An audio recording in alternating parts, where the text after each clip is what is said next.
Hello friends, welcome to live streams. 2024 last day ആണ്. ഇനി 2024 vlog എടുക്കാനൊരു option ഇല്ല എന്ന് ഡിസംബർ 31 ചിന്തിച്ചപ്പോൾ അന്ന് രാവിലത്തെ കുറച്ച് കാര്യങ്ങളൊന്ന് ഡോക്യുമെൻ്റ് ചെയ്യാമെന്ന് വിചാരിച്ചു. സോ ഒഫീഷ്യലി ഇത് ഫൈനൽ വ്ളോഗ് ഓഫ് 2024. നിങ്ങളിത് കാണുമ്പോൾ 2025 പിറന്നു കഴിഞ്ഞു. എല്ലാവർക്കും ഹൃദയം നിറഞ്ഞ പുതുവത്സരാശംസകൾ. രാവിലെ എഴുന്നേറ്റ് കുറച്ച് പുറത്തത്തെ ഒരു വ്യൂ ഒക്കെ ആയിരുന്നു കേട്ടോ. മൊത്തം ഒരു കോൺക്രീറ്റ് ജംഗിളായി മാറി എന്ന് പറയാം. അത് കഴിഞ്ഞ് ആദ്യം കുറച്ച് നേരം പ്രകൃതിയിലും, പിന്നെ കുറച്ച് നേരം പ്രകൃതിയുടെ സൃഷ്ടാവിൻ്റെ മുൻപിലും. പിന്നെ ഞാനിവിടെ ചെയ്ത കാര്യം ആക്ച്വലി എൻ്റെ വിഷൻ ബോർഡിൻ്റെ കുറച്ച് പണികളായിരുന്നു. അപ്പം ആ പാർട്ട് ഞാൻ റെക്കോർഡ് ചെയ്തിട്ടില്ല. അങ്ങനെ ബേസിക്കലി ഞാൻ എൻ്റെ ഫോൺ ഉപയോഗിച്ചിട്ട് പിക്ചേഴ്സ് പിൻട്രസ്റ്റിൽ നിന്ന് എടുക്കുക, അങ്ങനത്തെ കുറച്ച് പരിപാടികളൊക്കെ ആയിരുന്നു. കിച്ചണിലോട്ട് വന്നു കഴിഞ്ഞപ്പോൾ ഗ്രീൻ പീസ് വെള്ളത്തിലിട്ട് വെച്ചിട്ടുണ്ടായിരുന്നു, അപ്പത്തിന് അരച്ച് വെച്ചിട്ടുണ്ടായിരുന്നു. അപ്പോൾ ഇതാണ് നമ്മുടെ ഡിസംബർ 31 ബ്രേക്ക്ഫാസ്റ്റ്. സാധാരണ ഞാൻ തലേ ദിവസം വെള്ളം എന്തെങ്കിലും വെജിറ്റബിൾസൊക്കെ ഇട്ടിട്ട് ഇൻഫ്യൂസ്ഡ് വാട്ടറായിട്ട് എടുക്കാറുണ്ട്. ഇന്നലെ ഞാൻ അത് ചെയ്തിട്ടുണ്ടായിരുന്നില്ല. പകരം ഞാൻ ഇന്ന് കുറച്ച് ചിയ സീഡ്സ് എടുത്തിട്ട് വെള്ളമൊഴിച്ച് അത് കുറച്ച് നേരം അടച്ച് വെച്ച് ഒരു 10 മിനിറ്റ് മതിയല്ലോ, അങ്ങനെ കുടിക്കാമെന്ന് വിചാരിക്കുന്നു. കുറച്ച് ലെമണൊക്കെ ചേർത്തിട്ട്. അങ്ങനെയൊക്കെയാണ് കാര്യങ്ങൾ. നിങ്ങളുടെ എല്ലാവരുടെയും ന്യൂ ഇയർ ഈവും ഒക്കെ എങ്ങനെ ഉണ്ടായിരുന്നു? കഴിഞ്ഞ വർഷത്തെക്കുറിച്ച് ചിന്തിക്കാനോ അതിനെക്കുറിച്ച് ഒന്ന് റിവ്യൂ ചെയ്യാനോ, അറ്റ്ലീസ്റ്റ് അതിൽ നമ്മൾ ഗ്രേറ്റ്ഫുൾ ആയിട്ടുള്ള കുറച്ച് മൊമെൻറ്റ്സ് ഒന്ന് റീതിങ്ക് ചെയ്തെടുക്കാനോ ഒക്കെ നിങ്ങൾ ശ്രമിച്ചെന്നുണ്ടെങ്കിൽ അത് ഭയങ്കര നമുക്ക് സന്തോഷം തരുന്നൊരു കാര്യമായിരിക്കും. ഞാൻ ഈ കഴിഞ്ഞ 2-3 ദിവസങ്ങളായിട്ട് ചെയ്തുകൊണ്ടിരുന്നത് അതായിരുന്നു. വാട്ട് ഓൾ വെൻ റൈറ്റ് എന്നുള്ളതിലാണ് ഞാൻ കൂടുതൽ കോൺസെൻട്രേറ്റ് ചെയ്തത്. കാരണം വാട്ട് ഓൾ വെൻ റോങ് എന്നുള്ളൊരു പാത്രത്തിലോട്ട് തിങ്ക് ചെയ്യുമ്പം ചിലപ്പോൾ അതൊരു കംപ്ലീറ്റ് നെഗറ്റീവ് ഫീലിംഗ് വരാൻ സാധ്യതയുണ്ടെന്ന് എനിക്ക് തോന്നി. അതുകൊണ്ട് കൂടുതലും ഗ്രേറ്റ്ഫുൾ മൊമെൻറ്റ്സിനെ കുറിച്ചാണ് ഞാൻ കൂടുതൽ ചിന്തിച്ചത്. അപ്പോൾ കാലത്ത് വന്നു കഴിഞ്ഞാലുള്ളൊരു മെയിൻ പണി എന്ന് പറഞ്ഞാൽ തലേദിവസം കഴുകി അവിടെ പുറത്ത് വെച്ചിട്ടുള്ള പാത്രങ്ങളൊക്കെ എടുത്ത് അതിൻ്റെ സ്ഥലത്ത് വയ്ക്കുക, പിന്നെ ബ്രേക്ക്ഫാസ്റ്റിൻ്റെ പണി തുടങ്ങുക. എല്ലാവരും ലേറ്റായിട്ട് എണീറ്റ് വരുള്ളൂ. വെക്കേഷനാണ് ഇവിടെ, കുട്ടികൾക്കൊന്നും സ്കൂളില്ല. ഈ വർഷത്തെ ക്രിസ്മസ് എങ്ങനെയായിരുന്നു എന്ന് വെച്ച് കഴിഞ്ഞാൽ, യൂഷ്വലി നമ്മൾ മിക്കവാറും എവറി ടൈം ക്രിസ്മസ് നാട്ടിലാണ്. എനിക്ക് തോന്നുന്നു നാട്ടിലല്ലാതെ ക്രിസ്മസ് വളരെ അപൂർവമായിട്ട് സംഭവിച്ചിട്ടുള്ളൂ. ഇപ്രാവശ്യം മൂത്ത ആൾ 10th അവർക്ക് Christmas vacation was given as A preparatory of എന്നാണ്. അപ്പോൾ അത് കഴിഞ്ഞ് സ്കൂൾ റീഓപ്പൺ ആവുന്ന അന്ന് മുതൽ അവരുടെ പ്രീ ബോർഡ് എക്സാം സ്റ്റാർട്ട് ചെയ്യായിരുന്നു, മോക്ക് എക്സാം. അപ്പോൾ അതുകൊണ്ട് നമ്മൾ ട്രാവലൊന്നും ചെയ്യരുതെന്ന് പ്രത്യേകം പ്രിൻസിപ്പൽ 10ാം ക്ലാസ്സിലെ പാരൻസിനെ വിളിപ്പിച്ച് പറഞ്ഞു. നിങ്ങളാണ് ഈ ഡിസിഷൻ എടുക്കുന്നത്, യാത്ര പോകണോ വേണ്ടോ എന്ന്. നിങ്ങളാണ് കുട്ടികൾക്ക് പഠിക്കാനുള്ള സാഹചര്യം ഒരുക്കി കൊടുക്കേണ്ടതെന്നൊക്കെ പറഞ്ഞ് നമ്മളെ ശരിക്കും അങ്ങ് ഉപദേശിച്ച് നിരപ്പാക്കി വിട്ടിരുന്നു. അതുകൊണ്ട് നമ്മൾ വേറെ ട്രാവലൊന്നും ചെയ്തില്ല. നമ്മുടെ ഒരു ട്രിപ്പൊക്കെ നമ്മൾ നവംബറിൽ തന്നെ ഫിനിഷ് ഓഫ് ചെയ്തു, ഫാമിലി ട്രിപ്പൊക്കെ. ഇവിടെ അപ്പോൾ ക്രിസ്മസിന് നമ്മൾ വീട്ടിൽ തന്നെയായിരുന്നു. നമ്മുടെ കൂടെ നമ്മുടെ ന്യൂകുട്ടനുണ്ടായിരുന്നു. ഇപ്രാവശ്യം 2 ആഴ്ച അവൻ ഇവിടെ ഉണ്ടായിരുന്നു. ഇപ്പോഴും ഉണ്ട് കേട്ടോ, ഇവിടെ പോയിട്ടില്ല. ഞാൻ ഈ വോയിസ് കൊടുക്കുമ്പോഴൊക്കെ അവൻ ഇവിടെ തന്നെ ഉണ്ട്. ക്രിസ്മസിന് ന്യൂ ഇയറിന് അവൻ ഇവിടെ ഉണ്ടായിരുന്നു. അപ്പോൾ അതുകൊണ്ട് നമ്മൾ വീട്ടിൽ തന്നെയായിരുന്നു. സോ ബേസിക്കലി നമ്മുടെ ഇപ്പോഴത്തെ ഒരു ദിവസം എങ്ങനെയാണ് പോകുന്നതെന്ന് ചോദിച്ചു കഴിഞ്ഞാൽ, മിട്ടുന് അത്യാവശ്യം പഠിക്കാനുണ്ട്. അപ്പോൾ അവൾ രാവിലെ എഴുന്നേറ്റ് ഭക്ഷണം കഴിക്കുക, കുറച്ച് എന്തെങ്കിലും ടി വിയിലൊക്കെ ഒന്ന് നോക്കുക, പിന്നെ ബാക്കി സമയം മിക്കവാറും പഠിക്കുക എന്നുള്ള രീതിയിലാണ്. നിയോക്കുട്ടനും കൂടെ തകർത്ത് വെക്കേഷൻ ആഘോഷിച്ചുകൊണ്ടിരിക്കുന്നു. അങ്ങനെയാണ് ഇവിടുത്തെ കാര്യങ്ങൾ. സോ ഞാൻ എൻ്റെ വെള്ളം കുടിക്കാനുള്ളത് ചിയ സീഡൊക്കെ ഒഴിച്ച് അതങ്ങ് മാറ്റി വെച്ചിട്ടുണ്ട്. പിന്നെ അല്ലാതെ തന്നെ ഞാൻ 2 ബോട്ടിൽ ഫില്ല് ചെയ്ത് വെക്കും കേട്ടോ. അത് തലേ ദിവസം തന്നെ ഞാൻ ഫില്ല് ചെയ്ത് വയ്ക്കും. അപ്പോൾ 2 ലിറ്റർ വെള്ളം പിറ്റേ ദിവസം വൈകുന്നേരം ആകുമ്പോഴേക്കും കുടിച്ച് തീർക്കുക എന്നുള്ളതാണ് ലക്ഷ്യം. അപ്പോൾ പിന്നെ ബാക്കി എക്സ്ട്രാ വേറെ എന്തെങ്കിലുമൊക്കെ കുടിക്കുന്ന ചിയ സീഡ് വാട്ടറോ അല്ലെങ്കിൽ അങ്ങനെ എന്തെല്ലാം കൂടി ചേർത്ത് ഒരു 2.5 ലിറ്ററിലോട്ട് എത്തിക്കാനാണ് ഒരു കഠിന പരിശ്രമം ചെയ്യുന്നത്. 3 കുടിക്കണം എന്ന് ആഗ്രഹമുണ്ട്, പക്ഷെ അത് ഇതുവരെ നടന്നിട്ടില്ല. 2.5 തന്നെ ഞാൻ വളരെ ബുദ്ധിമുട്ടിയാണ് എത്തുന്നത്. 2 ലിറ്റർ ഓൾമോസ്റ്റ് കംഫർട്ടബിളായിട്ട് കുടിക്കാനായിട്ട് പറ്റുന്നുണ്ട്. ഞാനൊരു വാട്ടർമെലൺ കട്ട് ചെയ്ത് വെക്കാമെന്ന് വിചാരിച്ചു. അപ്പോൾ രാവിലെ എഴുന്നേറ്റ് വന്ന പാടെ ജസ്റ്റ് ഇങ്ങനെ എന്തെങ്കിലും ഒരു സാധനമൊക്കെ കട്ട് ചെയ്ത് ഇങ്ങനെ ടേബിളിലിരിക്കുന്ന കാണുമ്പം പിള്ളേരെല്ലാവരും എടുത്ത് കഴിക്കാൻ സാധ്യതയുണ്ട്. വാട്ടർമെലൺ പക്ഷേ ഒട്ടും ടേസ്റ്റ് ഇല്ലായിരുന്നു കേട്ടോ. എനിക്കറിയില്ല നിങ്ങൾക്ക് കളർ കാണുമ്പോൾ എന്തെങ്കിലും തോന്നുന്നുണ്ടോ എന്ന്. സത്യത്തിൽ അതിനൊരു നല്ല റെഡ് കളർ ഉണ്ടാവും. ഈ ഒരു ടൈപ്പ് ഓഫ് കിരണ എന്ന് പറയുന്നൊരു വെറൈറ്റി ഓഫ് വാട്ടർമെലൺ ആണ്. നല്ല റെഡാണ് സാധാരണ. അത് വെച്ച് നോക്കുമ്പോൾ ഇത് ഏതാണ്ടൊരു ഒരു അനീമിക് ആയ പോലെ ഉണ്ടായിരുന്നു, വിളറിയിരിക്കുന്ന പോലെ ഉണ്ടായിരുന്നു. രുചിയും മധുരവും ഒക്കെ കുറവായിരുന്നു. എന്നാലും പിന്നെ ഫ്രൂട്ടല്ലേ എന്ന് വിചാരിച്ച് നമുക്ക് സമാധാനിക്കാം. അപ്പോൾ ഞാൻ എന്തായാലും അതൊന്ന് കട്ട് ചെയ്ത് എടുത്ത് വെച്ചു. പിന്നെ ബാക്കി നമ്മുടെ ബ്രേക്ക്ഫാസ്റ്റ് പണികളൊക്കെ തുടങ്ങി. അപ്പോൾ എനിക്ക് ഇവിടെ ഒരു 8:30 8:45 ആകുമ്പോഴത്തേക്കും എനിക്ക് ഹെൽപ്പ് ചെയ്യാനുള്ള ആൾ വരും. അപ്പോഴത്തേക്കും ഞാൻ കിച്ചണിലെ പണികളെല്ലാം തീർത്ത് പാത്രങ്ങളെല്ലാം ഒഴിവാക്കി കൊടുക്കുകയാണ് പതിവ്. നമ്മുടെ ചിയാ സീഡൊക്കെ വെള്ളം അബ്സോർബായി ഇങ്ങനെ വന്നിട്ടുണ്ട്, സോക്കായി വന്നിട്ടുണ്ട്. ചിലപ്പോൾ എൻ്റെ അടുത്തൂടെ ബേസിൽ സീഡ്സും ഉണ്ട് കേട്ടോ. അപ്പോൾ ഇതൊക്കെ മാറി മാറി ഇടും. രണ്ടും തമ്മിൽ എന്താ വലിയ വ്യത്യാസം എന്ന് ചോദിച്ചാൽ ഒറ്റയടിക്ക് പറയത്തക്ക വ്യത്യാസമൊന്നും നമുക്ക് ഫീൽ ചെയ്യില്ല. ഇടയ്ക്ക് ഞാൻ ആപ്പിൾ സൈഡർ വിനീഗറും ചേർക്കാറുണ്ട്. ഇന്ന് ഞാൻ അതിലേക്ക് ഒരു ഹാഫ് ലെമൺ പിഴിഞ്ഞതാണ് ചേർത്തത്. അതിൽ തന്നെ അത്യാവശ്യം നല്ല പുളി ഉണ്ടായിരുന്നു. എനിക്കങ്ങനെ ചെറിയൊരു പുളിരസം ആയിട്ട് കുടിക്കുന്നതുകൊണ്ട് കുഴപ്പമൊന്നുമില്ല. പിന്നെ ചായ കുടിക്കണമെന്ന് ഒരു തരത്തിലും നിർബന്ധമില്ല. ചൂടുള്ള വെള്ളം കുടിക്കണമെന്ന് നിർബന്ധമില്ല. നോർമൽ വാട്ടറാണ് ഞാനിപ്പോൾ ഇതിൽ ചേർത്തിട്ടുള്ളത്. ഇത് കുറേ കാലങ്ങൾ കൊണ്ട് അങ്ങനെ ഒരു ശീലം ഉണ്ട്. അതുകൊണ്ട് എനിക്കതൊരു ബുദ്ധിമുട്ടുള്ള കാര്യമല്ല. പക്ഷേ പലരും പറയാറുണ്ട് രാവിലെ എണീറ്റ് പാടെ ചൂടുവെള്ളം കുടിക്കും എന്ന് പറയാറുണ്ട്. അത് ഓരോരുത്തരുടെ ഇഷ്ടം പോലെ ചെയ്യാം എന്നാണ് എനിക്ക് തോന്നുന്നത്. അതാ നമ്മുടെ ആമാടപ്പെട്ടി. നിങ്ങളിതൊക്കെ മറന്നുപോയോ എന്നറിയില്ല. ഞാനിങ്ങനെ വെളുത്തുള്ളിയും ഇഞ്ചിയും ചുവന്നുള്ളിയും പച്ചമുളകും വേപ്പിലയൊക്കെ ഇങ്ങനെ ഒരു ബോക്സിലാക്കി വെക്കാറുണ്ട്. അപ്പോൾ പെട്ടെന്ന് തൊലിയൊക്കെ കളഞ്ഞെടുത്ത് വെച്ചിട്ടുണ്ടായിരിക്കും. സവാള മിക്കവാറും അങ്ങനെ ചെയ്യാറില്ല. സവാള ഒരു ദിവസത്തേക്ക് ആവശ്യമുള്ളത് ഒരുമിച്ച് ചിലപ്പോൾ എടുത്ത് തൊലി കളയും. അപ്പോൾ അന്നത്തെ ദിവസം അതങ്ങ് യൂസ് ചെയ്ത് പോകും. അങ്ങനെയാണ് യൂഷ്വലി ചെയ്യാറുള്ളത്. അപ്പോൾ ബേസിക്കലി ഒന്നുമില്ല, ഗ്രീൻ പീസിൻ്റെ ഒരു മസാല ഉണ്ടാക്കാനാണ്. വെള്ളത്തിലിട്ട ഗ്രീൻ പീസ് ആയതുകൊണ്ട് കുക്കറിൽ ഒരു വിസിലടിക്കുമ്പോഴേക്കും നല്ല രീതിയിൽ വെന്ത് വരും. പിന്നെ ഇവിടെ ഭയങ്കര വെന്തുടഞ്ഞ് അതിൻ്റെ തൊലിയൊക്കെ ഇങ്ങനെ പുറത്ത് പോകുന്ന രീതിയിൽ വേവുന്നതിനോട് ഇവിടെ ആർക്കും താല്പര്യമില്ല. അപ്പോൾ ഒരു വിസിൽ തന്നെ ധാരാളമാണ്. കട്ടിങ് ചോപ്പിങ് ഇത് തന്നെ കഥ. പിന്നെ ഞാൻ ഇപ്രാവശ്യത്തെ നമ്മുടെ വിഷൻ ബോർഡിനെ കുറിച്ച് കുറച്ച് കാര്യങ്ങൾ പറയാമെന്ന് വിചാരിച്ചു. ഞാൻ എന്താ ചെയ്യാറുള്ളതെന്ന് വെച്ച് കഴിഞ്ഞാൽ പിക്ചേഴ്സ് പ്രിൻ്റ് ഔട്ട് എടുത്ത് ഒരു ചാർട്ടിൽ ഒട്ടിക്കുക, അതാണ് ഞാൻ ചെയ്യാറുള്ളത്. ഒരു വർഷം ഞാൻ എന്ത് ചെയ്തതെന്ന് വെച്ച് കഴിഞ്ഞാൽ ഒരു ബുക്കിലാണ് ഒട്ടിച്ചത്. അപ്പോൾ അങ്ങനെ പേജുകൾ മറിച്ച് നോക്കുക എന്നുള്ള ഒരു അർത്ഥത്തിൽ. മറ്റ് ചാർട്ട് പേപ്പർ ആകുമ്പോൾ മൊത്തത്തിൽ ഒരുമിച്ച് ഒരു കൊളാഷ് പോലെ നമുക്ക് കാണാൻ പറ്റുമല്ലോ. ഇപ്രാവശ്യം ഞാൻ ഡിജിറ്റലിയാണ് വിഷൻ ബോർഡ് ക്രിയേറ്റ് ചെയ്തത്. അപ്പം ഡിജിറ്റലി ചെയ്യാമെന്ന് പറഞ്ഞാൽ ഇൻട്രസ്റ്റ് ഉള്ളവർക്ക് വേണ്ടി പറയുകയാണെങ്കിൽ നമുക്ക് പിൻട്രസ്റ്റിൽ നിന്നോ ഗൂഗിളിൽ നിന്നോ ഒക്കെ നമുക്ക് ഇഷ്ടമുള്ള പിക്ചേഴ്സെല്ലാം ഡൗൺലോഡ് ചെയ്യുക, സേവ് ചെയ്തൊക്കെ ചെയ്തിട്ട് ഞാൻ ചെയ്തത് ക്യാൻവയിൽ വിഷൻ ബോർഡിൻ്റെ കുറേ ടെംപ്ലേറ്റ്സ് അവൈലബിൾ ആണ്. ആ ടെംപ്ലേറ്റ്സിലേക്ക് ഈ പിക്ചേഴ്സ് ആഡ് ചെയ്ത് കഴിഞ്ഞാൽ നല്ല രസമായിട്ട് നമുക്ക് വിഷൻ ബോർഡ് കിട്ടും. അപ്പോൾ നമുക്കത് വേണമെങ്കിൽ സ്ക്രീൻ സേവറായിട്ട് ഇടാം, ലാപ്ടോപ്പിലോ മൊബൈലിലോ ഒക്കെ യൂസ് ചെയ്യാം. സോ അങ്ങനെ ഫോർ എ ചേഞ്ച് ഇപ്രാവശ്യം ഡിജിറ്റൽ വിഷൻ ബോർഡാണ് ഞാൻ ക്രിയേറ്റ് ചെയ്തിട്ടുള്ളത്. കുട്ടികൾ ആസ് യൂഷ്വൽ അവർ പ്രിൻ്റൊക്കെ എടുത്തിട്ട് അങ്ങനെ തന്നെയാണ് വിഷൻ ബോർഡ് ഉണ്ടാക്കിയിട്ടുള്ളത്. നിങ്ങളും കുറച്ച് പേരെങ്കിലുമൊക്കെ ചെയ്തിട്ടുണ്ടാവും എന്ന് വിചാരിക്കുന്നു. അത് ഭയങ്കര നല്ലൊരു പോസിറ്റിവിറ്റി തരുന്ന ഒരു കാര്യമാണ് കേട്ടോ വിഷൻ ബോർഡ് ക്രിയേഷൻ എന്ന് പറയുന്നത്. നിങ്ങളതിൻ്റെ മാജിക്കിൽ വിശ്വസിക്കണമെന്നില്ല, അല്ലെങ്കിൽ അങ്ങനെ എന്താ പറയുക ഒരു പടം വെട്ടി ഒട്ടിച്ചത് കൊണ്ട് കാര്യം നടക്കും അങ്ങനെയൊന്നും ചിന്തിക്കണമെന്നില്ല. സത്യത്തിൽ പടം വെട്ടി ഒട്ടിച്ചത് കൊണ്ടല്ല നടക്കുന്നത്, അതിൻ്റെ പുറകിൽ ഒരുപാട് കാര്യങ്ങളുണ്ട്.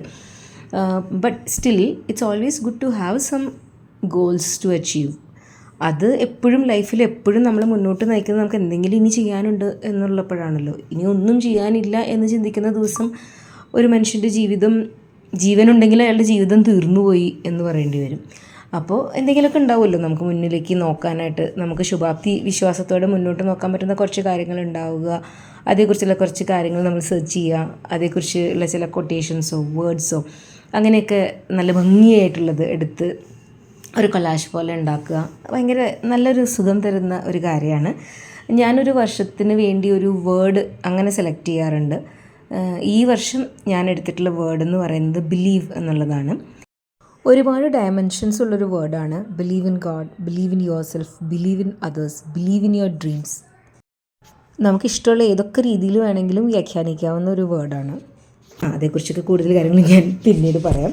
സോ ബൈ ദ വേ, ഇവിടെ നിങ്ങൾ കണ്ടതുപോലെ നമ്മുടെ ഗ്രീൻ പീസ് മസാല റെഡി ആയിട്ടുണ്ട്. ഞാൻ അതിനെക്കുറിച്ചൊന്നും പറയാതിരുന്നത് ഇപ്പോൾ ആർക്കും അറിയാത്ത കാര്യമൊന്നുമല്ലല്ലോ.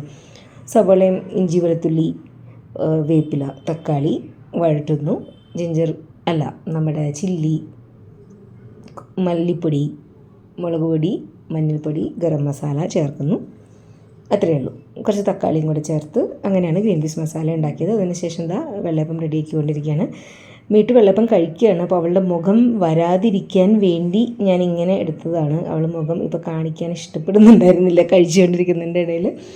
സോ ഈ കുട്ടികൾ വലുതായി വരുമ്പോൾ അങ്ങനെ ഒരു പ്രശ്നമുണ്ട് കേട്ടോ. നമ്മൾ വ്ളോഗൊക്കെ എടുക്കുമ്പോൾ പണ്ട് ഭയങ്കര ഇഷ്ടത്തിൽ കുട്ടികൾ അവർ അതിൽ വരാൻ ഇഷ്ടപ്പെടുമായിരുന്നു. ഇപ്പം അതൊന്ന് മാറ്റം വരും, വലുതായി വരുമ്പോൾ അങ്ങനെയാണ്. ഇതാ നമ്മുടെ കുഞ്ഞുകുട്ടി ഇവിടെ ഇരുന്ന് എന്തൊക്കെയോ ടി വി കാണുന്നുണ്ട്. ചേച്ചിക്കുട്ടൻ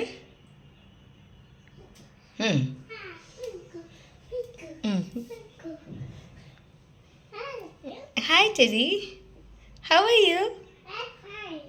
hello neo. I can see you. Hi Teddy, how are you? I can see you. I can see you. Where is the Hello Kitty? Where's the Hello Kitty? There.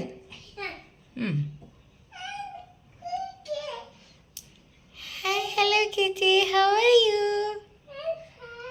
You're fine. Oh, thank you. Thank you Vayne. Who is coming? Your? Your dad? Where is your dad? Oh, that is your dad. Teddy is your dad. Okay, Hello Kitty. See you later. കുട്ടികൾ ഈ ഒരു പ്രായത്തിൽ imaginary പ്ലേയും ഒക്കെ ഉള്ള ആ ഒരു കാലമൊക്കെ സത്യത്തിൽ മറന്നു, നമ്മുടെ മക്കളൊക്കെ വലുതായി കഴിഞ്ഞപ്പോൾ. അപ്പോൾ ഇവനെ കാണുമ്പോൾ ശരിക്കും പറഞ്ഞാൽ നമ്മുടെ ചൈൽഡ്ഹുഡ് റീലീവ് ചെയ്യുന്നതിനേക്കാളും നമ്മുടെ കുട്ടികളുടെ ചൈൽഡ്ഹുഡ് റിലീവ് ചെയ്യുന്ന പോലെയായിട്ട് എനിക്ക് തോന്നുന്നത്. അവനിപ്പോൾ ABCD ഒക്കെ പഠിക്കാൻ ശ്രമിക്കുന്നു, കളേഴ്സ് പഠിക്കാൻ ശ്രമിക്കുന്ന ആ ഒരു പ്രായത്തിലാണ്. അപ്പോൾ നമുക്കിപ്പോൾ ചിന്തിക്കുമ്പോൾ നമ്മുടെ പിള്ളേരൊക്കെ ഒരുപാട് കൊല്ലങ്ങൾക്ക് മുൻപാണ് അതൊക്കെ ചെയ്തതെന്ന് നമുക്ക് തോന്നും. ഇന്ന് വെക്കേഷൻ ആയതുകൊണ്ട് മിയയ്ക്ക് രാവിലെ തന്നെ മിയയുടെ ഒരു ഡാൻസ് ക്ലാസ്സിന് പോകുന്നുണ്ട്, നമ്മുടെ അപ്പാർട്ട്മെൻറ്റിൽ തന്നെയാണ്.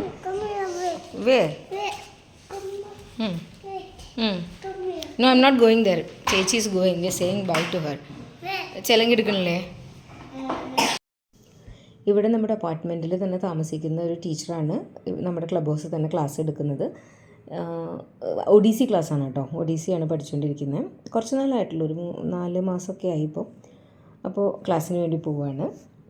നീറ്റു പഠിപ്പിലേക്ക് തിരിച്ച് പ്രവേശിച്ചു. ലിജോ ഓഫീസ് വർക്കിലേക്ക് വർക്ക് സ്റ്റാർട്ട് ചെയ്തു.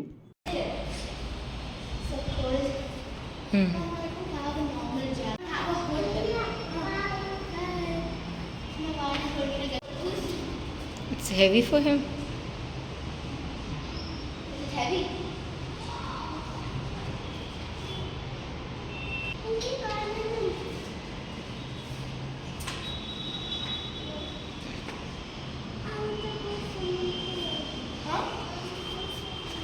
You want to go swimming pool?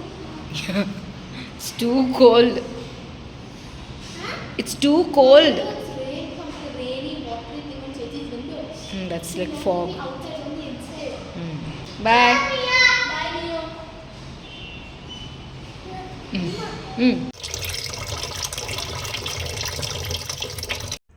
ഞാൻ ഉച്ചയ്ക്കലേക്ക് വേണ്ടി കുറച്ച് ചിക്കൻ ഫ്രൈ ചെയ്യണമെന്ന് പ്ലാൻ ചെയ്തിട്ടുണ്ടായിരുന്നു. അപ്പോൾ ചിക്കൻ കഴുകി വൃത്തിയാക്കി എടുത്തു. അതിലേക്ക് ഞാൻ ഇന്ന് ആഡ് ചെയ്തിട്ടുള്ള മറ്റുള്ള മസാലകളൊന്നുമല്ല, ഒരു ചിക്കൻ കബാബ് പൗഡർ എന്ന് പറഞ്ഞിട്ടൊരു തീജു എന്ന് പറഞ്ഞൊരു ബ്രാൻഡിൻ്റെ ഇവിടെ കിട്ടും. അപ്പോൾ ഞാൻ കുറേ മുന്നേ വാങ്ങിച്ചതാണ്. ഇപ്പം ഈ അടുത്ത് ഞാൻ ഷോപ്പിൽ പോയപ്പോൾ അത് കണ്ടപ്പോൾ വിചാരിച്ചു കുറേ കാലമായി, അതുകൊണ്ട് ഇപ്രാവശ്യം അങ്ങനെ വാങ്ങാമെന്ന് വിചാരിച്ചു. സോ ബേസിക്കലി ആ പൊടി, പിന്നെ കുറച്ച് ഉപ്പും, പിന്നെ കുറച്ച് കാശ്മീരി ചില്ലി പൗഡറാണ്, ഒരു കളറിന് വേണ്ടിയാണ് ഇട്ടിട്ടുള്ളത്. ഇതിലേക്ക് പിന്നെ നെക്സ്റ്റ് ആഡ് ചെയ്യുന്നത് കുറച്ച് ജിഞ്ചർ ഗാർലിക് പേസ്റ്റാണ്, അത്രയേ ഉള്ളൂ. അപ്പോൾ എരിവൊന്നും കാര്യമായിട്ടുണ്ടാവില്ല. ആ ഒരു കാശ്മീരി ചില്ലിയുടെ ചെറിയൊരു എരിവൊക്കെ തന്നെ ഉണ്ടാവുള്ളൂ. കുട്ടികൾക്ക് വെറുതെ കഴിക്കാനും നല്ല ഇഷ്ടമായിരിക്കും. അപ്പോൾ ഞാനിത് ആദ്യം ഉച്ചയ്ക്ക് വറുക്കാമെന്ന് വിചാരിച്ചു. പിന്നെ ഞാൻ ഓർത്തു ഇത് കാലത്ത് തന്നെ അങ്ങ് ഫ്രൈ ചെയ്ത് വെക്കാം. അപ്പോൾ ഇടനേരത്തെ എപ്പോഴെങ്കിലുമൊക്കെ വിശക്കുമ്പോഴൊക്കെ നിയോക്കുട്ടിന് ഇതിങ്ങനെ ചിക്കൻ മാത്രമൊക്കെ എടുത്തിടയ്ക്ക് കഴിക്കാറൊക്കെ ഉണ്ട്. അപ്പം ഞാൻ എന്തായാലും അത് ഒന്ന് ഇപ്പോഴന്നെ പുരട്ടി വെക്കാം, കുറച്ച് കഴിയുമ്പോൾ അത് വറുത്ത് കൊടുക്കാമെന്ന് വെച്ചാൽ. അധികം നേരം അങ്ങനെ മാറിനേറ്റ് ചെയ്ത് വെക്കണം എന്നൊന്നും അവരുടെ ഒരു ഇതനുസരിച്ചിട്ട് ഇതെല്ലാം മിക്സ് ചെയ്ത് നമ്മൾ ഇതിലേക്ക് കുറച്ച് ഒരു മുട്ടയും കൂടെ ചേർക്കുന്നുണ്ട്. മുട്ടയും ആ ഒരു വെള്ളത്തിൻ്റെ ഇതുകൊണ്ടാണ് അത് മിക്സ് ആവുന്നത്. മിക്സ് ചെയ്തൊരു 10 മിനിറ്റ് വെച്ചാൽ മതി. അതിനുശേഷം ഫ്രൈ ചെയ്ത് തുടങ്ങാമെന്നാണ്. വെറുതെ കഴിക്കാൻ രസമാണ് കേട്ടോ. പിന്നെ ഞാൻ എന്ത് ചെയ്യുക വെച്ചാൽ ഇങ്ങനെ ഫ്രൈ ചെയ്ത പീസസ് എടുത്തിട്ട് ഇപ്പം നമുക്ക് വല്ല സാൻഡ്വിച്ചൊക്കെ ഉണ്ടാക്കുമ്പോൾ അതിൻ്റെ ഫില്ലിങ്ങിനായിട്ടൊക്കെ വെക്കാൻ പറ്റും. പണി ഭയങ്കര എളുപ്പമാണ്. പക്ഷേ ചിക്കൻ കറി എന്ന് പറയാൻ പറ്റില്ല. ഇത് കബാബാണെങ്കിൽ ശരിക്കും പറഞ്ഞാൽ ചിക്കൻ ചെറിയ പീസസ് ആയിട്ട് കട്ട് ചെയ്ത് കിട്ടുമല്ലോ. അങ്ങനെ ഇതെല്ലാം നല്ലോണം മാരിനേറ്റ് ചെയ്ത് ഫുൾ ഓയിലിൽ ഡിപ്പ് ചെയ്ത് മുങ്ങിക്കിടക്കുന്ന രീതിയിൽ ഫ്രൈ ചെയ്തെടുത്താലായിരിക്കും കബാബ് ആവുന്നത്. ഞാനിതൊരു ഷാലോ ഫ്രൈ ആണ് ഉദ്ദേശിച്ചിട്ടുള്ളത്. അതിൻ്റെ ഒപ്പം ഞാൻ ഒരു റൈത്ത കൂടി ഉണ്ടാക്കി വയ്ക്കാമെന്ന് വിചാരിച്ചു. നമ്മുടെ സർലാസ്, അതിൻ്റെ ഒന്നും റെസിപ്പി പറയേണ്ട ആവശ്യമില്ല എന്നറിയാം. എന്നാലും സവാളയും ഇഞ്ചിയും പച്ചമുളകും അരിഞ്ഞു, കുറച്ച് വേപ്പിലയും കൂടെ ചേർത്ത് അരിഞ്ഞ്, കുറച്ച് വെളിച്ചെണ്ണയാണ് കേട്ടോ ചേർത്തത്. ഇവിടെ ഇപ്പോൾ ക്ലൈമറ്റ് ഇങ്ങനെ തണുപ്പായതുകൊണ്ട് വെളിച്ചെണ്ണ എനിക്ക് കവറിൽ നിന്ന് ബോട്ടിലോട്ട് ഒഴിക്കാൻ പറ്റുന്നില്ല. എല്ലാം കുറച്ച് തക്കാളിയും കൂടെ ചേർത്ത് ഉപ്പും ചേർത്ത് മിക്സ് ചെയ്ത് തൈരും ചേർത്തു. അങ്ങനെ നമ്മുടെ സർലാസ് റെഡി.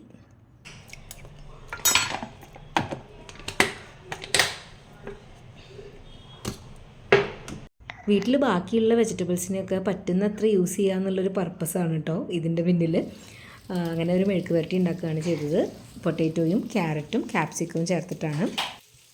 മെഴുക്ക് പുരട്ടി എന്ന് പറയുമ്പോൾ ഉള്ളി മുളകും കാച്ചിയെടുക്കുക, ഉപ്പും ചേർത്ത്, അത്രയേ ഉള്ളൂ. മുളക് പൊടി, മഞ്ഞൾപ്പൊടി, ചുവന്നുള്ളി, വെളുത്തുള്ളി, ഉപ്പ്. ചിക്കൻ ഫ്രൈ ആയി വരുന്ന കാണുമ്പോൾ ഒരു കളറ് തീരെ ഇല്ലാത്ത പോലെ തോന്നുന്നുണ്ട്. പക്ഷേ ഫ്രൈ ചെയ്ത് കഴിഞ്ഞതിൻ്റെ ഇതിൽ കുറച്ചും കൂടെ കളറ് തോന്നിക്കുന്നുണ്ട്. റിയലി കാണുമ്പോൾ അത്യാവശ്യം കളർ ഉണ്ടായിരുന്നു കേട്ടോ. ഇത് നമ്മൾ രാത്രി ഡിന്നറിന് വേണ്ടി പുറത്തോട്ട് ഇറങ്ങിയതാണ്. അപ്പോൾ നമ്മൾ ഓൾറെഡി കുറച്ച് കാലമായിട്ട് പ്ലാൻ ചെയ്യുന്നതാണ്. നമ്മുടെ അടുത്ത് തന്നെയുള്ളൊരു റെസ്റ്റോറൻ്റാണ്, ഒരു ഇറ്റാലിയൻ ക്യുസീനുള്ള റെസ്റ്റോറൻ്റാണ്. അവിടെ പോകാനായിട്ട് കുറച്ച് നാളായി പ്ലാൻ ചെയ്യുന്നുണ്ടായിരുന്നു. അപ്പോൾ എന്തായാലും അങ്ങോട്ടേക്കാണ് ഇന്ന് ഡിന്നറിന് പോകുന്നത്. സോ ഓൺ ദ വേ അത്യാവശ്യം ഒരു ന്യൂ ഇയറിൻ്റെ ഡെക്കറേഷൻസൊക്കെ ഉണ്ട് കേട്ടോ. നമ്മുടെ അപ്പാർട്ട്മെൻറ്റിൻ്റെ ഉള്ളിലത്തെ ലൈറ്റുകളൊക്കെയാണ് നിങ്ങളീ കാണുന്നത്. നമുക്ക് അത്യാവശ്യം വളരെ അടുത്ത് തന്നെയാണ് ഈ ഒരു റെസ്റ്റോറൻറ്റ് ഉള്ളത്. നമ്മൾ കുറച്ച് ഏർലി ഡിന്നറാണ് പ്ലാൻ ചെയ്തിട്ടുണ്ടായിരുന്നത്. 7:30ക്കാണ് ബുക്ക് ചെയ്തിട്ടുണ്ടായിരുന്നത്. നിങ്ങളെന്താ ബാറ്റ ഷോറൂമിലേക്ക് പോകുന്നതെന്ന് വിചാരിക്കേണ്ട. ഈ ബാറ്റയുടെ മേലെ ബൊലോന എന്ന് എഴുതിയിട്ടുണ്ട്. ആ റെസ്റ്റോറൻറ്റിലേക്കാണ് നമ്മൾ പോകുന്നത്. ഇതൊരു മലയാളി റൺ ചെയ്യുന്ന റെസ്റ്റോറൻ്റാണ് കേട്ടോ. ഇവർക്ക് ഇവിടെ 2-3 ബ്രാഞ്ചുകൾ ബാംഗ്ലൂരുണ്ട്. എല്ലാം ബൊലോന എന്നുള്ള പേരിൽ കംപ്ലീറ്റ്ലി ഇറ്റാലിയൻ ഫുഡ് മാത്രമേ അവൈലബിൾ ആയിട്ടുള്ളൂ. നമുക്കിപ്പോൾ നോർമലായിട്ട് എന്തെങ്കിലും നാനോ റോട്ടിയോ കറിയൊക്കെ വേണമെന്ന് വെച്ചാൽ ഇവിടെ കിട്ടില്ല. പ്യുവർലി ഇറ്റാലിയൻ ഫുഡ് മാത്രമാണുള്ളത്. നമ്മൾ കുറച്ച് ഏർലി ആയി ചെന്നതുകൊണ്ട് അത്യാവശ്യം തിരക്കൊന്നും ആയിട്ടുണ്ടായിരുന്നില്ല. പക്ഷേ പോകെ പോകെ ആളുകൾ വന്ന് ഓൾമോസ്റ്റ് ഫില്ലായി. പിന്നെ ഫുഡ് ഐറ്റംസ് എന്ന് പറഞ്ഞാൽ എല്ലാത്തിൻ്റെയും പേര് ഇത് സ്ക്വിഡാണ് കേട്ടോ, കാലമാരി എന്ന് പറയുന്നത്. പിന്നെന്താണ്, പാസ്ത ഉണ്ടായിരുന്നു, പിന്നെ പിസ്സ ഉണ്ടായിരുന്നു, സ്പെഗറ്റി ബൊലോനീസ്, ലസാന്യ, ഇങ്ങനെയൊക്കെ കുറച്ച് സാധനങ്ങളായിരുന്നു. ചിലതൊക്കെ നമുക്ക് അറിയുന്നതാണ്. ലസാന്യ നമ്മൾ കഴിക്കാറുണ്ട്, വീട്ടിൽ ചിക്കൻ്റെ ഉണ്ടാക്കാറുണ്ട്. ഇത് ലാമ്പിൻ്റെ ആയിരുന്നു. ഇത് ഗാർലിക് ബ്രെഡാണ് കേട്ടോ. ഇപ്പം മൊത്തത്തിൽ എനിക്ക് തോന്നിയത് എന്താണെന്ന് വെച്ചാൽ ഇവിടെ ക്വാണ്ടിറ്റി, ഒരു ആൾക്ക് സെർവ് ചെയ്യുന്നൊരു ക്വാണ്ടിറ്റി ഉണ്ടല്ലോ, അത് കമ്പയർഡ് ടു നമ്മുടെ ഇന്ത്യൻ റെസ്റ്റോറൻറ്റ്സിനെ അപേക്ഷിച്ച് കുറവാണ്. നമ്മളിപ്പോൾ ഒരു മെയിൻ കോഴ്സൊക്കെ വാങ്ങിച്ചാൽ 2 പേർക്ക് ഈസിലി ഷെയർ ചെയ്യാനായിട്ടുണ്ടാവുമല്ലോ സാധാരണ ഇന്ത്യൻ ഫുഡ്. അത് വെച്ച് നോക്കുമ്പം ഇറ്റാലിയൻ ഫുഡ് ഒരെണ്ണം ഒരാൾക്ക് തന്നെയാണ്. അല്ലെങ്കിൽ മാക്സിമം ചിലതൊക്കെ ഓക്കെ മാക്സിമം പോയ 2 പേർക്കുണ്ടെന്ന് പറയാം. ബട്ട് എഗെയിൻ ഡെസേർട്ട്സൊക്കെ എന്ന് വെച്ചാൽ ഭയങ്കര ചെറിയ ക്വാണ്ടിറ്റിയാണ്. ഇതാണ് കേട്ടോ ലാംബ് ലസാനയാണ് നമ്മൾ ഓർഡർ ചെയ്തിട്ടുണ്ടായിരുന്നത്. ഇതാണ് സ്പെഗറ്റി ബൊലോനീസ്, അങ്ങനെ തന്നെയാണെന്ന് അത് പ്രൊനൗൺസ് ചെയ്യാമെന്ന് വിചാരിക്കുന്നു. എന്തായാലും നല്ല ടേസ്റ്റ് ഉണ്ടായിരുന്നു. ഇങ്ങനെ എൻ്റെ മൈൻഡിൽ എപ്പോഴും ഇറ്റാലിയൻ ഫുഡ് എന്ന് പറയുമ്പോൾ ഭയങ്കര ഓവർ ചീസി ആവുമെന്നൊക്കെ ആയിരുന്നു. ചീസുണ്ട്, ഇല്ലെന്നല്ല, പക്ഷെ നല്ല ടേസ്റ്റ് ഉണ്ടായിരുന്നു. ഈ പ്രത്യേകിച്ച് ലസാനയുടെ മേലെയുള്ള ചീസ് ഒരു കുറച്ച് ഡിഫറെൻറ്റ് ഫ്ലേവറുള്ള ഒരു ചീസായിട്ടാണ് തോന്നിയത്. ഇത് അവരുടെ പിസ്സ ഭയങ്കര തിൻ ക്രസ്റ്റഡ് ആയിട്ടുള്ള പിസ്സ ആയിരുന്നു. ഇതാണ് കേട്ടോ പന്നാക്കോട്ട, ഇത് തിരാമിസു. ഇത് രണ്ടും 2 ഡെസേർട്ടുകളാണ്. ഇത് ഞാൻ നമ്മുടെ മാസ്റ്റർ ഷെഫ് ഓസ്ട്രേലിയയിലൊക്കെ കാണുമ്പോഴാണ് പണ്ട് ഈ പന്നാക്കോട്ടയൊക്കെ കണ്ടിട്ടുള്ളത്. തിരാമിസു പിന്നെയും നമ്മളിങ്ങനെ കാണാറുണ്ട്, ഐസ്ക്രീം ഫ്ലേവറായിട്ടൊക്കെ കാണാറുണ്ട്. നമ്മളിവിടെ നിന്ന് ഇറങ്ങുമ്പോഴേക്കും ഒരു 9:30 ആയിട്ടോ. ഒരു 2 hours നമ്മൾ സ്പെൻഡ് ചെയ്തിട്ടുണ്ടായിരുന്നു. അങ്ങനെയായിരുന്നു നമ്മുടെ ന്യൂ ഇയേഴ്സ് ഈവ്. അപ്പോൾ എല്ലാവർക്കും ഇത് കണ്ടുകൊണ്ടിരിക്കുന്ന നമ്മുടെ എല്ലാ ഫാമിലി മെമ്പേഴ്സിനും വീണ്ടും ഏറ്റവും നല്ല ഒരു 2025 വിഷ് ചെയ്യുന്നു. See you next time. Till then take care. By.